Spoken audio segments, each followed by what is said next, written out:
Estamos conversando ya aquí en el estudio del Rompecabezas. El reloj corre, son las 6:33 con Juan Pablo Rodríguez, director ejecutivo de Piensa. Es un centro de estudio de la región de Valparaíso. ¿De qué se trata Piensa? Partamos por ahí para ponernos un poco en onda, ¿no es verdad?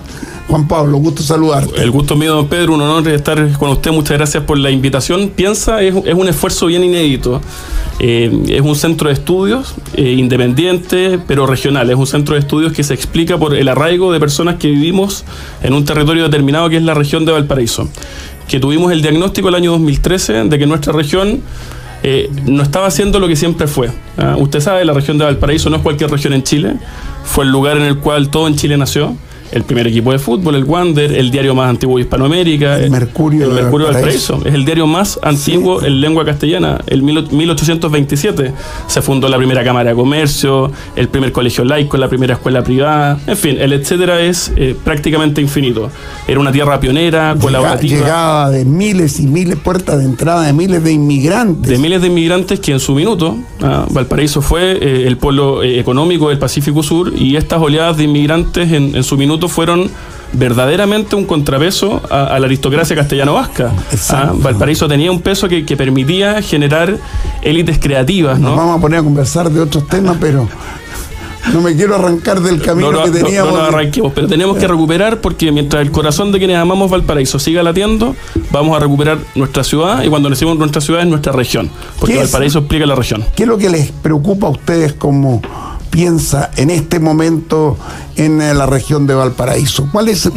Sabemos cuál es uno de los temas fundamentales, por ejemplo, la reconstrucción después del incendio de hace un año, ¿no? Nosotros diría dos cosas. Por una parte, y parecido a Chile, pero de manera especialmente intensa en nuestra región, estamos sufriendo una muy brutal crisis de crimen organizado e incivilidades en nuestras ciudades, que se intensificaron mucho después del denominado estallido social y la pandemia.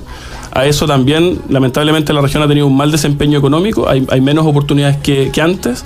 Acá en Santiago uno camina y sigue viendo una grúa, alguna obra. Uno camina por la región de Valparaíso y no ve una grúa construyendo algo. Estamos en un estancamiento que es muy preocupante y que es peor que el promedio nacional. Pero naturalmente, de un año a esta parte, una preocupación fundamental de nosotros tiene que ver con visibilizar lo que ha sido la realidad de la reconstrucción del incendio, ¿no? Que la verdad sea dicha, y esto lo han dicho moros y cristianos, de izquierda y derecha, las propias autoridades lo han dicho respecto de su gobierno, ha sido una reconstrucción paupérrima, ¿no? Que no da cuenta de las capacidades instaladas que tiene nuestro país, de la experiencia que tiene el Estado chileno en materia de reconstrucción, y lamentablemente hoy día, a un año de una tragedia que es difícil de mencionar. 137 personas fallecidas. Se arrasó con un tercio del territorio de la superficie comunal de Viña. 5.800 viviendas destruidas, más de 20.000 damnificados. ¿Y de qué manera pueden ustedes intervenir frente a este panorama lamentable, trágico, producto de este incendio brutal, quizás el más terrible que haya tenido en mucho tiempo la región de Valparaíso, por lo menos? Viña yo creo que es el más fuerte. Es el más fuerte, sí, de la historia reciente de Chile, y en términos de afectados, de vidas, 137. Los vecinos también hablan que desde que fue hasta hoy día se han suicidado 20 personas. El drama del incendio es muy grande, ¿no? Porque no solamente es la destrucción patrimonial, la propiedad, la casa, sino con esa casa los recuerdos, las historias, las emociones, los lugares, y las historias que te cuentan los vecinos, estimado Pedro, no se pueden contar acá para no ser, digamos, sensacionalista, pero tienen un nivel de dureza, de brutalidad, de cómo abuelos murieron quemados de la mano, cómo se levantaban autos y aparecían niños. Es un nivel de brutalidad que es difícil de mencionar, y por eso la respuesta del Estado, creemos nosotros, ha sido muy negligente, y nuestro rol está en visibilizarlo, ¿no? Es decir, ¿por qué si, por ejemplo, nosotros, el año 2010, a un año de la fecha, se habían entregado un tercio de los subsidios necesarios, hoy día se ha entregado solamente el 10%? ¿Por qué si hay 5.800 viviendas afectadas, el Estado de Chile, que tenía $1.000 millones destinados a ese efecto, ha sido capaz solamente de construir 53, es decir, menos de el 1%? En paralelo, por ejemplo, Pedro, Desafío Levantemos Chile, una institución privada, sin esa cantidad ingente de recursos públicos, a diciembre del año pasado había construido 72 viviendas definitivas. ¿Por qué Desafío Levantemos Chile con capacidades limitadas puede ser más eficiente en la reconstrucción, objetivamente, entregar más casas definitivas que el Estado de Chile. Y cuando uno habla con los vecinos, no ponen tanto el énfasis en esto, que a mí me parece especialmente grave, sino que pone el énfasis en la sensación de abandono, en el peloteo, en que todos se deslindan responsabilidades, en que piden reuniones. Le reitero un poco, aquí tenemos un diagnóstico, tenemos un panorama, el problema no se está solucionando.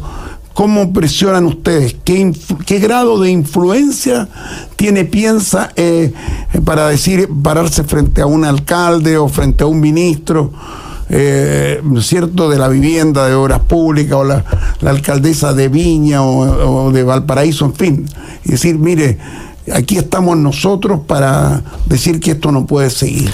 Así lo hemos venido haciendo a través de lo que puede hacer un centro de estudios, que es la reflexión intelectual y la incidencia fundamentalmente en medios de comunicación, visibilizando las cifras e interpelando a las autoridades que haya que interpelar.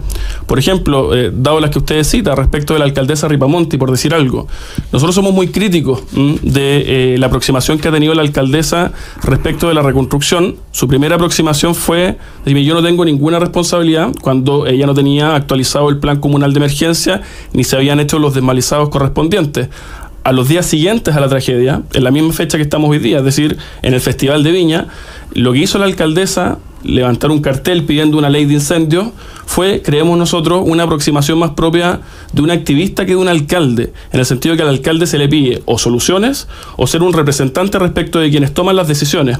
Y en eso creemos que las autoridades locales lamentablemente han estado al debe, y hoy día también lo vemos, hay que decirlo, respecto del ministro de Vivienda, que ha sufrido diversos escándalos bajo, digamos, su gestión. Tenemos el caso Convenios, tenemos también lo que han sido otras situaciones, pero la reconstrucción, lamentablemente las cifras son malas y las señales políticas que se entregan también.